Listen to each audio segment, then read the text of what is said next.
তো কিছুদিন থেকেই আমাদের পশ্চিমবঙ্গে চলছে যুবসাথীর ফর্ম ফিল আপ, এবং একটা কথা বারবার উঠে আসছে, অনেকে বলছেন যে এসআইআর এর লাইনে দাঁড়িয়ে অনেকে অসুস্থ হয়েছিলেন, কিন্তু যুবসাথীর লাইনে কেউই এখন পর্যন্ত বা খবর অনুযায়ী অসুস্থ হয়নি। তো এইখানে আমি আপনাদের সামনে দুটো সিচুয়েশন রাখছি।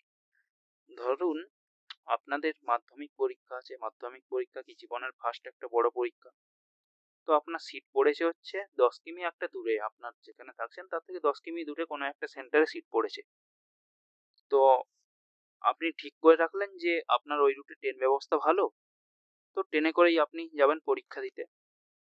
তো আপনার যে ট্রেন আসার টাইম ছিল, ধরুন ট্রেনটা 10 থেকে 15 মিনিট লেট করলো, স্বাভাবিকভাবেই আপনার পরীক্ষা কেন্দ্রে যেতে দেরি হবে। তো সেই সময় আপনার টেনশনটা ভাবুন কিরকম থাকবে, যে আমার এই টাইমে পরীক্ষা কেন্দ্রে পৌঁছানোর কথা ছিল, কিন্তু ট্রেন লেটের জন্য আমি পৌঁছাতে পারছি না।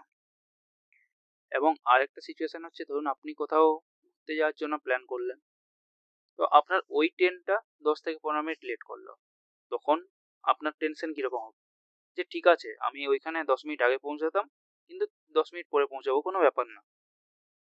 তো সেই রকমই এসআইআর এর লাইনে মানুষ যখন দাঁড়িয়েছিল, তখন ওদের সামনে একটা চিন্তা ছিল যে আমার নথিপত্র সবকিছু ঠিক আছে কিনা, বা আমার কাজটা হবে তো না হবে না, ওটা মানুষের একটা টেনশন ছিল। কিন্তু যুবসাথীর লাইনে যারা আমরা দাঁড়াচ্ছি, আমরা এই ভেবে দাঁড়াচ্ছি যে আমি টাকা পাবো, আনন্দ হচ্ছে আমার মধ্যে যে আমি টাকা পাবো, তার জন্য আমরা লাইনে দাঁড়াচ্ছি।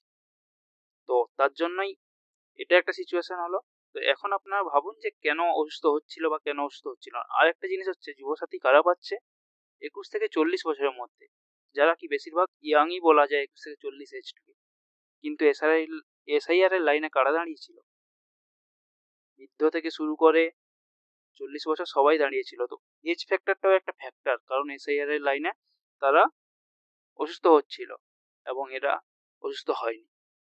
এরপর আপনারাই ভেবে বলুন আমি ঠিক বললাম কি ভুল বললাম।